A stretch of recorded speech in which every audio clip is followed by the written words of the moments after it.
सरकार का एक कैरेक्टर रहा है, कोई भी आता है लोकतांत्रिक तरीके से अपनी बात रखने तो सरकार लाठीचार्ज को सबसे आसान जरिया मानती है। कि इसके लिए सरकार का दोष इतना ही है कि उन्होंने समय रहते लिखित में उसको क्लियर नहीं किया, क्योंकि कल तो सरकार ने अब जब हंगामा होने के बाद बता रहे हैं कि नहीं ऐसी कोई बात नहीं है, तो ये दिखाता है कि सरकार की लापरवाही की वजह से ये सारी परेशानी हुई।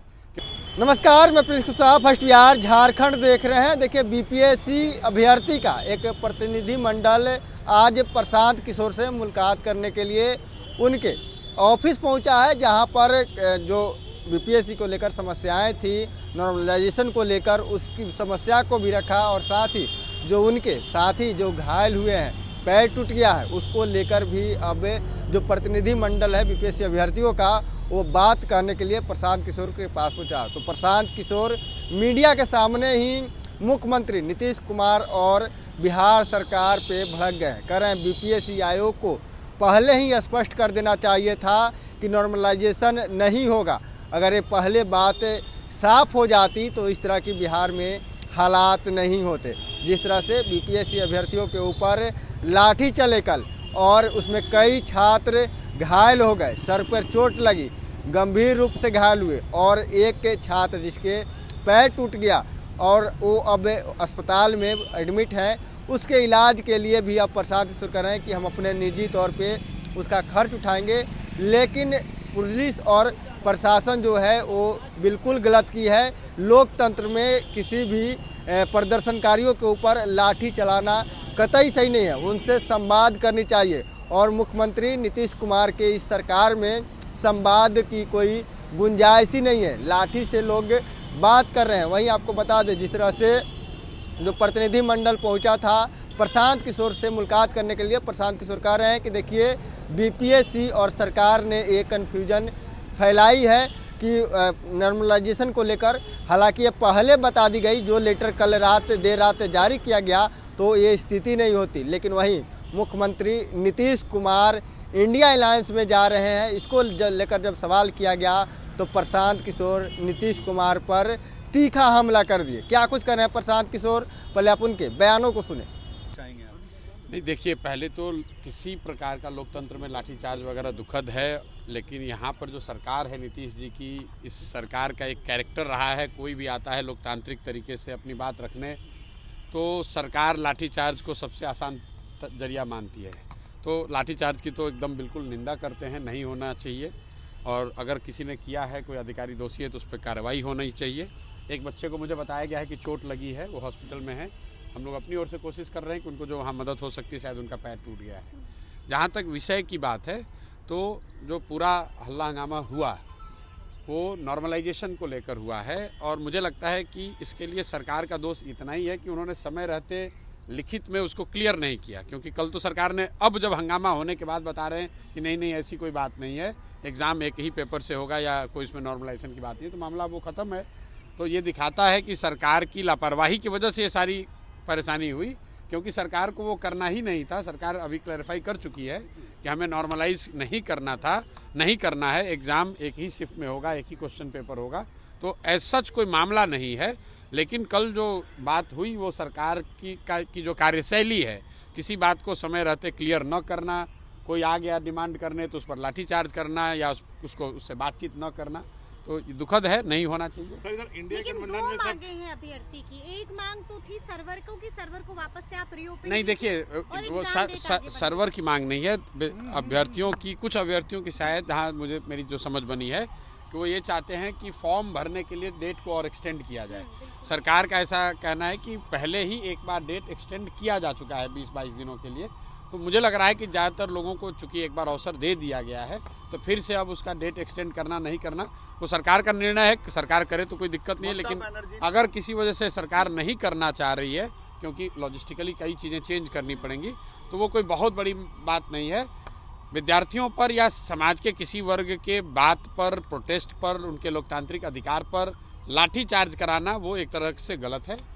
और ये हुआ इसलिए कि सरकार ने समय रहते हुए अपनी स्थिति को उन्होंने क्लैरिफाई नहीं किया। अगर उन्होंने क्लैरिफाई कर दिया होता तो बच्चे यहाँ जमा नहीं होते, ये लाठीचार्ज जैसी कोई गलत काम हुआ नहीं होता।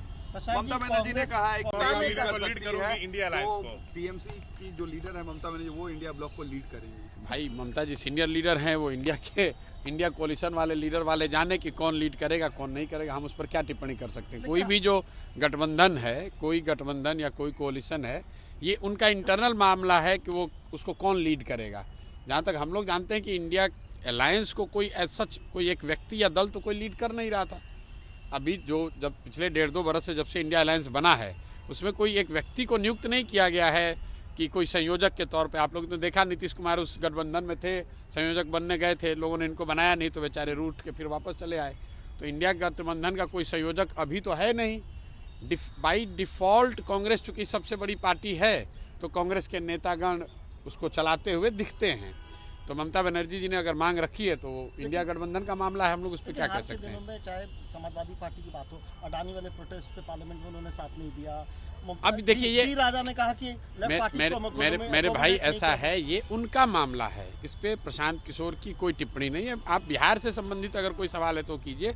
वो इंडिया गठबंधन में कौन किसके साथ है, कौन लीड करेगा नहीं करेगा, पार्लियामेंट्री फ्लोर पे उनका कोऑर्डिनेशन और लैक ऑफ इट का जो मामला है, उसमें हमारी कोई टिप्पणी नहीं। ममता बनर्जी नीतीश कुमार को फिर लाने में कामयाब हो पाएंगी क्या? भैया ये देखिए, अरे भैया नीतीश कुमार खुद नहीं जानते हैं कहाँ रहना है। ममता बनर्जी उनको हुई है एनडीए की, कैसे देखते हैं इस फैसले को, जैसा मैंडेट मिला है महाराष्ट्र में?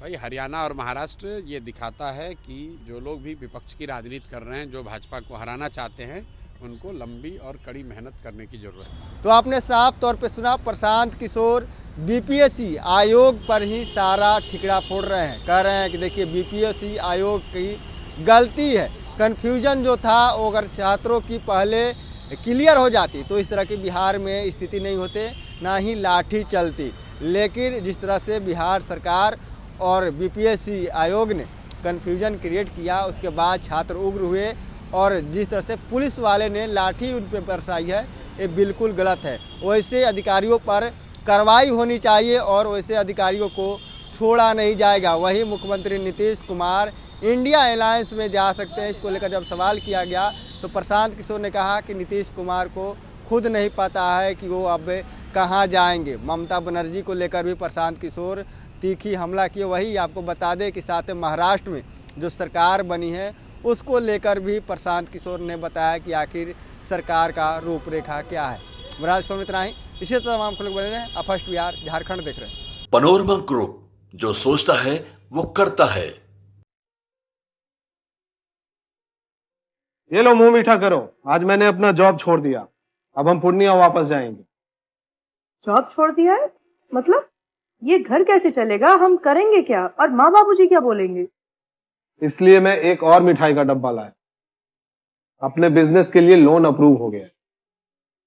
अरे लोन अप्रूव हो गया वो तो ठीक है, लेकिन पूर्णिया में हम रहेंगे कहाँ? अपना घर भी तो नहीं है वहाँ। इसलिए तो एक और मिठाई का डब्बा अलग से लाया हूँ। हमने पूर्णिया में घर ले लिया है, पूर्णिया के ई होम्स पैनोरमा में। पूर्णिया में पैनोरमा ग्रुप लेकर आए हैं ई होम्स पैनोरमा। बड़ा घर, आलीशान जिंदगी और अत्याधुनिक सुविधाओं के संग। अरे अब क्यों मुंह मीठा करवा रही हो? क्योंकि हम घर वापसी जो कर रहे हैं। घर वापसी की खुशी पूर्णिया में ई होम्स पैनोरमा के संग। E Homes Panorama, luxurious lifestyle redefined. Bharatiya Janata party का सदस्य बनने के लिए 8800002024 पर मिस्ड कॉल करें। निवेदक भारतीय जनता पार्टी बिहार।